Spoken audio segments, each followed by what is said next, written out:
Assalamualaikum warahmatullahi wabarakatuh. Salam Rahayu.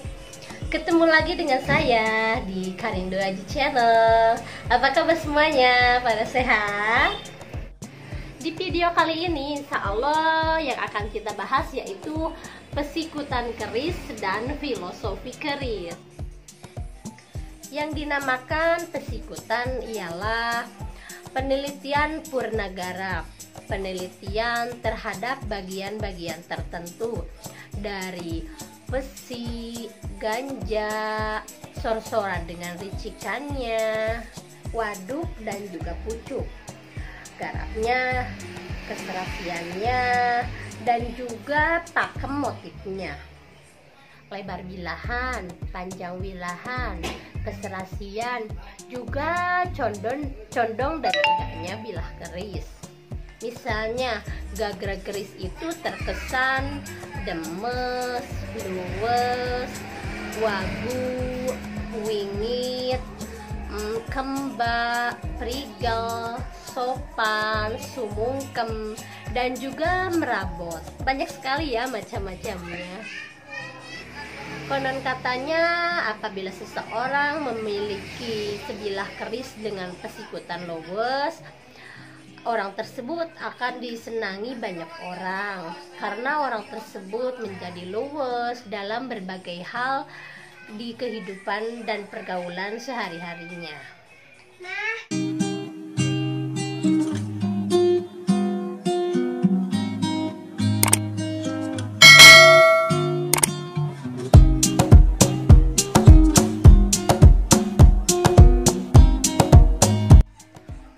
Menentukan pesikutan, ada yang looknya dalam, kita sebut itu sebagai look yang rengkol, ada yang looknya jarang, ada look yang bagian bawahnya itu jarang tetapi bagian atas, bagian kepucuknya itu berjarak pendek atau kecil-kecil. Dan ada pula look yang hampir rata yang disebut dengan look hemet.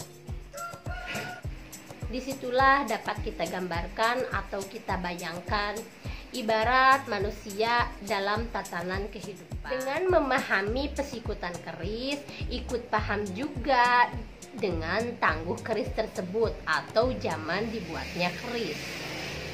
Dengan pesikutan pula kita bisa memperkirakan atau menduga empu yang membabar keris itu ialah dengan cara menitik garapnya.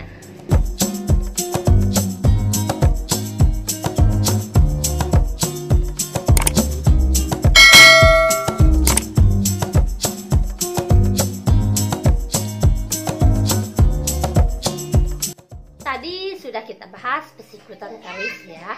Sekarang kita masuk ke bahasan tentang filosofi keris. Sebagai contoh ini saya ada keris dapur carubuk look 7 ya.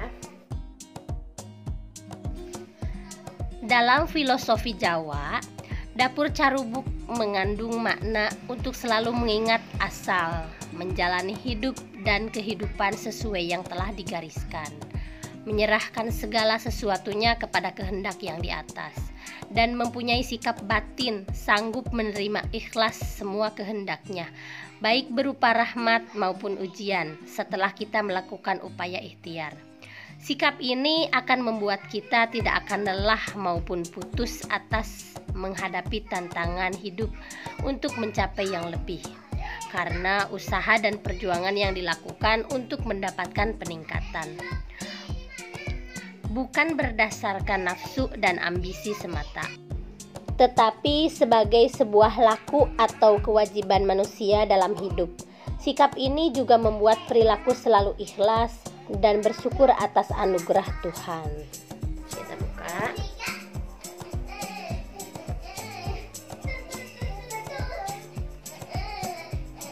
Kerisnya.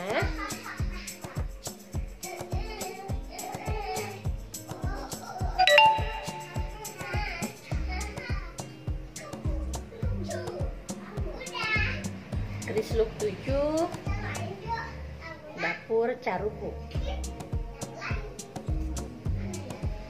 Ini Ini maaf ya suaranya agak-agak sumbang, serak-serak basah, sayanya lagi agak batuk.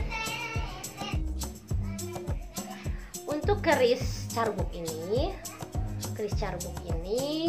gagerannya terkesan luas. Oh iya, kameranya di sini.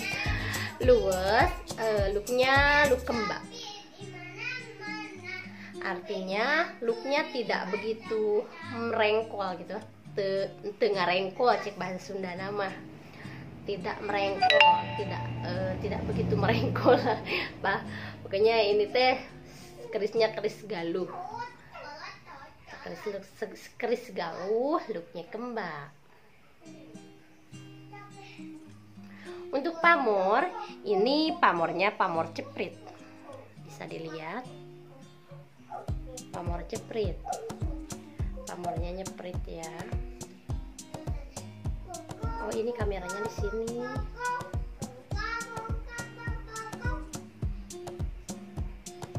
Keris sepuh, tangguh, segaluh dengan pamor ceprit, terkesan luas.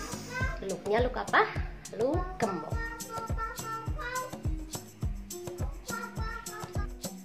Untuk rangkanya ini termasuk rangka ladrang yang seperti ini, rangka ladrang ya, rangka ladrang Solo.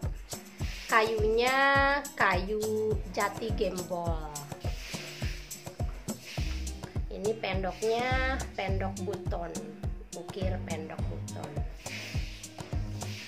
Ini untuk sekarang rangkanya sekilas aja ya. Next time kita akan bahas tentang macam-macam rangka, karena rangka ada rangka gayaman, ada rangka ulat tumanggal, ada rangka gayaman dan lain-lain. Insya Allah di lain waktu kita bahas tentang rangka. Carubuk kadang-kadang disebut cerubuk, salah satu dapur keris look 7. Ukuran panjang bilahnya sedang, biasanya ngelimpak tanpa ada-ada. Keris ini memakai kembang kacang, lambe gajahnya hanya 1. Selain itu, cerubuk memakai serawean dan greneng lengkap. Ricikan lainnya tidak ada.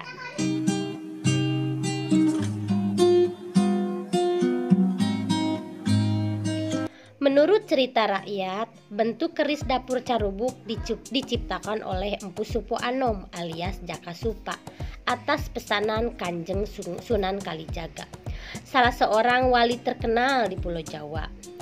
Konon Sunan Kalijaga mengunjungi besalen Empu Supo Anom dan menyatakan keinginannya untuk memesan sebilah keris.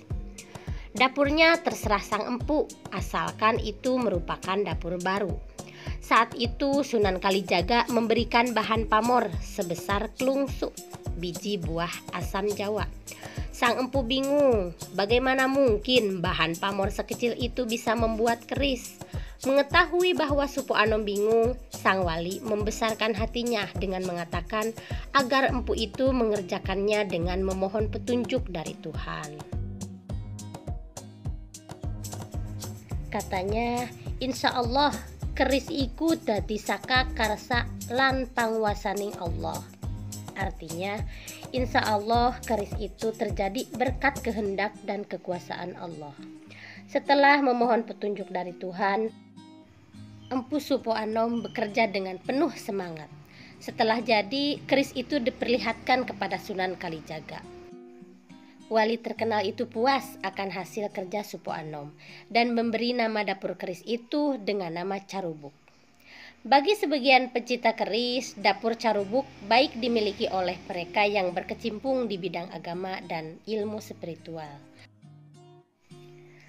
Tetapi menurut Serat Centini, dapur Carubuk diciptakan pada zaman pemerintahan Prabu Desta Rastra, Raja Astina dalam pewayangan. Untuk video kali ini mungkin cukup sampai di sini dulu ya. Insya Allah di video berikutnya kita akan membahas tentang nama-nama dapur keris. Udah dulu ya. Wassalamualaikum warahmatullahi wabarakatuh.